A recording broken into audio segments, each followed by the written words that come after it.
Hey guys, welcome to the review show. My name's Austin. Bad Boys Ride or Die stars Will Smith and Martin Lawrence. When their late police captain gets linked to drug cartels, wisecracking Miami cops Mike Lowrey and Marcus Burnett embark on a dangerous mission to clear his name. I really enjoyed the first two Bad Boys a lot. Like, those are like classics. I rewatched them before going out and seeing this one. I never seen Bad Boys for Life, so when I got to that point, that was actually my first time watching that.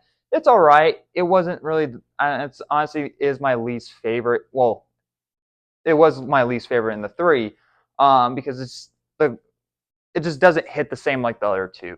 When they announced for another Bad Boys, I was like, oh, all right, why not? It's like, and so yeah, now we have Bad Boys Ride or Die, which I think they've regret. I remember them saying like, "Oh, we regret calling Bad Boys for Life the third one." Well, we regret calling the third one Bad Boys for Life because they want to play on the pronouns of like four and all that. But Bad Boys Ride or Die basically focuses on Will Smith and Marcus's character after their late captain passed away, and now he's getting framed. So now you have these cartels coming after them because they are on the lead of breaking this case out, proving that their captain wasn't part of the cartel and anything. And when you think about like the whole entire plan overall, it's like this definitely feels tacked in, especially it's because it's also somewhat of a continuation from the previous film. It plays on that interplay with Will Smith and Marcus. Mike and Marcus going on the run because they are founded as fugitives because the cartels are now framing them.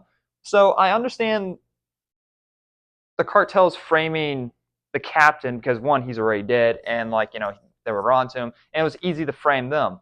So when they started framing Mike and and Marcus, it's like, okay, so you're just now fully throwing it onto them. They're gonna go to jail and whatever. It's like, okay, you know what? Typical type of movie. I'm fine with that. Let's go in that direction. But that was not their plan. Their plan was to frame them and kill them.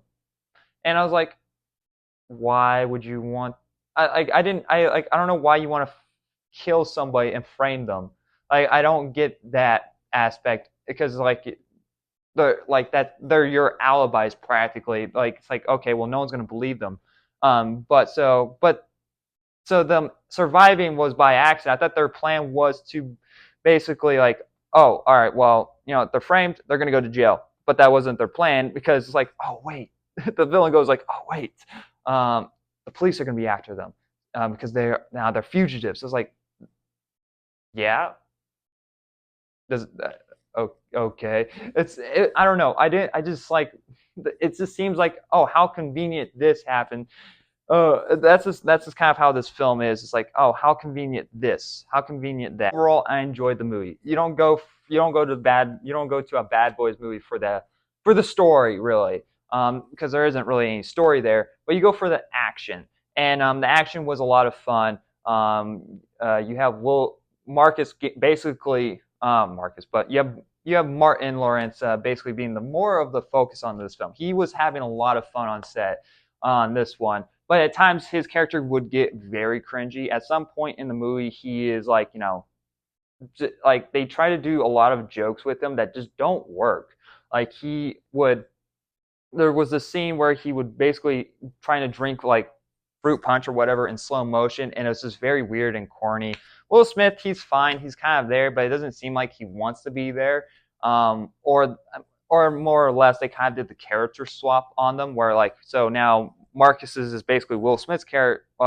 Martin's character is basically now Will Smith's character, and now Will Smith is basically Martin's character. And it sometimes works, and also sometimes doesn't work, because also in the movie Will Smith is now getting married, which I find very weird because they break up with him and with Martin's character's sister in the previous film because he wasn't ready or whatever. He just he just wants to live his life and have all the reigns of fun in the world as much as he wants. But now he's getting married in this movie. It's like, okay, what was the point of breaking them up in the previous movie? It's like, did the actor die or something, or did the actor not want to return? I'm gonna have to go with the actors didn't want to return, or they just simply just wrote them out because they just did not know what to do with the character. It's like, I don't know.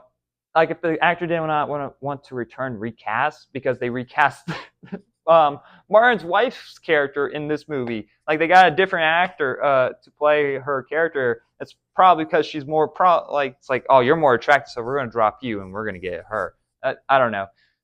But I just find this to be pointless because she doesn't do anything in the film. She's kind of just there as like a damsel distress type of character in the movie, which is fine, but it's like you wrote her in there just literally to be a damsel in distress. You already had a character set up that can actually defend themselves, but at the same time can be a damsel in distress if there's nothing else she can do. You just wrote this character so then Will Smith can save somebody. That's what that is.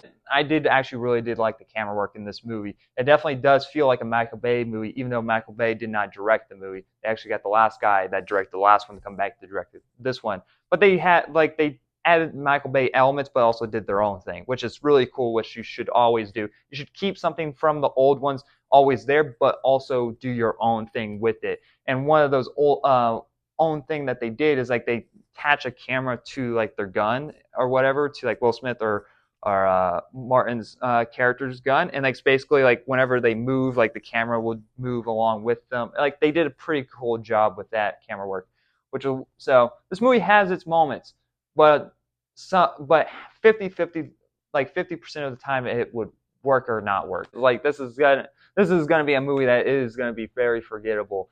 But after this, I think they should just simply stop with the Bad Boys movie. I'm gonna give Bad Boys Ride or Die a C minus. If you're a big Bad Boys fans, you would probably enjoy this one. So this would be a fun time at the theaters if you guys are for that. Anyway, guys, thanks very much for watching. And like always, I'll see you guys next review. Bye, guys.